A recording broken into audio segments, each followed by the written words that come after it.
Hello everyone, myself Akshita Agrawal. I am a clinical nutritionist. I would like to extend my heartfelt gratitude to all the subscribers and all the people who supported me right from the very first video that I made. Thanks to you, my channel is now almost at 1400 subscribers, and many of you requested a bilingual video, so I would try to do the same in this video.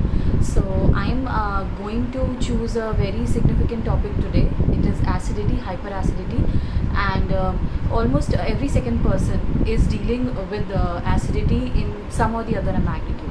So what I've done is I have taken up few queries which are frequently asked by most of my patients, and I would like to answer them one by one while explaining what is acidity, why does it happen, how to prevent it, and how to deal with acidity. So first and foremost, I would like to explain that why acidity happens. What exactly do we mean when we say that I am having acidity or I am feeling hyperacidity?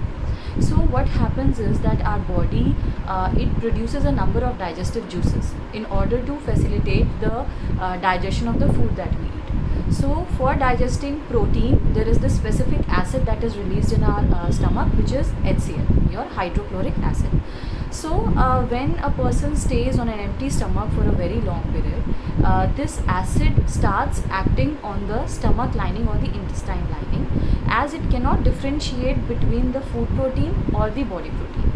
It is produced in the body to digest protein, so that is what it starts doing.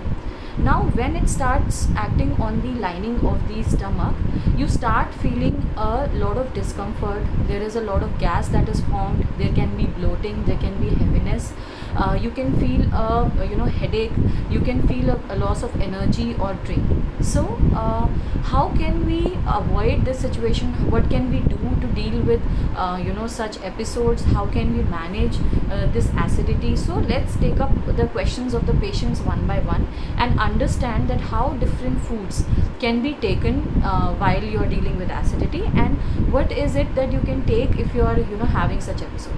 So first we'll talk about protein. Like I said, that HCl is released primarily to digest your protein. So if you are empty stomach for a long time, that is more than 3 hours, if you directly take a protein source, for example, it can be black gram, it can be rajma, it can be chicken, it can be eggs, it can be any high protein food that you take. So what happens is that there is a sudden influx of this acid, and since you were empty stomach before, the acid directly starts harming your intestine. So if you want to take a protein product and you are already suffering from hyperacidity, what you can do is you can take a biscuit or a bread, any simple carb, right before taking this protein meal. So what will happen is that whatever acid is already present in your stomach, it will start acting on this biscuit first. So when you introduce that protein food in your body, there will not be a sudden influx, and your intestine will be protected. This will help you to prevent an aggravated episode, and it will also prevent any magnification of the already existing acidity. So if you want to take any paneer product, if you want to take any tofu, if you want to take sprouts, just make sure that you have a piece of bread or a piece of biscuit right before eating that meal, and the acidity should not be caused. Now next that is very common is about salads, about high fiber foods. So most of my patients complain that who have the tendency of acidity, said whenever they have any raw foods, whenever they have any salad or anything that is high on fiber, they start feeling discomfort and they start feeling acidity. So the same principle of the protein digestion applies here. So whenever you are trying to take a salad, whenever you are trying to take oats, whenever you are trying to take anything high on fiber, try to take a simple biscuit or a bread right before eating it. So that will help you break the cycle of constant acid influx. So this will help you to feel comfortable, and it will avoid any further episode of acidity related to that meal that you have. Now, moving on, now certain people say that when we take milk, we feel a lot of discomfort. It bloats us. Many people have started calling them as milk intolerant or even lactose intolerant. So, but they say that they can digest curd. They say that they can digest paneer. They can digest kheer or porridges, but they cannot digest milk as such. So, I would like to clarify here that it is not milk intolerance as such, that you can say that you are milk intolerant. What is happening is, because of the protein content of the milk, you are feeling this indigestion. So here is a remedy that I can tell you that you can use in your day-to-day routine, in which the milk will start suiting you, and it will also help you relieve the acidity. It will also help to prevent any acidity that might happen during your day. So what you have to do is, you have to take 50% milk, 50% of water, and add a teaspoon of saunf to it. Boil them together, then cool it down to room temperature. Now have this decoction 150 ml at a time at a gap of 2 to 3 hours for the entire day. So say if you are making 1 liter of this decoction, what you can do is half liter of milk, which is toned milk, half liter of your water, then 4 teaspoons of saunf or fennel seeds.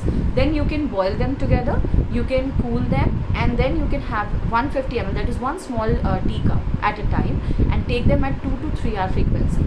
This will help you prevent any acidity. It will help you calm down the existing acidity episode, and it will also help you digest the milk in a better way, and you will not feel any bloating with it. Now moving on, next thing that is very common which is asked about is nuts. Some people say that we feel acidity with walnuts. Some people complain we feel acidity with almonds. Now what you need to understand is that nuts are nothing but a good combination of protein as well as fat and fiber. So all these three require they are very tough to digest. So like I told you about your protein, like I told you about your fiber, same principle needs to be applied for nuts. So don't take nuts on an empty stomach. Take nuts with milk, or take them after you've had a full meal. So say you had your lunch at 3 p.m. You can have these nuts around 4:30. They will not cause any harm. And if you take them with milk, it will do you even they will suit you even better. So if you want to take any kinds of nuts in your diet, and you are a patient of hyperacidity, or you have a tendency of acidity, this is how you can place your nuts. This will really help you to deal with the nuts, and they will not cause any kind of harm. Now moving on to the next thing is tea and coffee. Tea and coffee is also very common. People say that as soon as we take tea, we feel a surge of acidity. As soon as we have coffee, we feel a surge of acidity. Now why does tea and coffee cause acidity? Let's understand why it happens. Like I told you that acidity is nothing but the influx of this HCl which happens in our body, in our intestine. So you had tea or coffee. So tea will have tannin and coffee will have caffeine. These are the stimulants that are present naturally in these two products. So the role of tannin or caffeine is to stimulate your body. So whenever your body is stimulated, your digestive juices are produced. They are released in they are released in more amount. So if you are empty stomach and you consume tea or coffee, this acid will be produced, and since you are empty stomach, you will feel that discomfort. So if you have a small carbohydrate before having this tea or coffee, you will not feel any such episode. So you might have heard from many people that you should never have tea or coffee on an empty stomach. This is the reason. If you have a small biscuit before having this tea, if you have a bread before having this tea, if you have any simple carb before having this tea or coffee, no such episode should happen. So now let us see about the next question. So yes, another important thing that people ask me about acidity are the spices. So people say that can we take zeera water, hing water, or ajwain water? So what you need to understand is that all these are taken for improving digestion. So when we say we are improving digestion, what are we doing?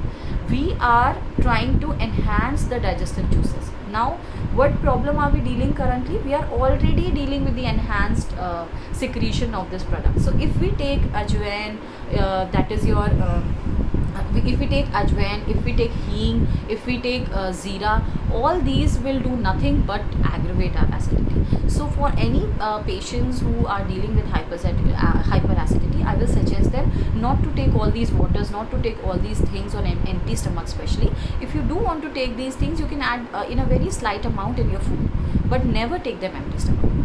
So thank you so much. I will shoot another video which is in Hindi, and I hope you like this video. Please like, subscribe and share your thoughts about it. Thank you.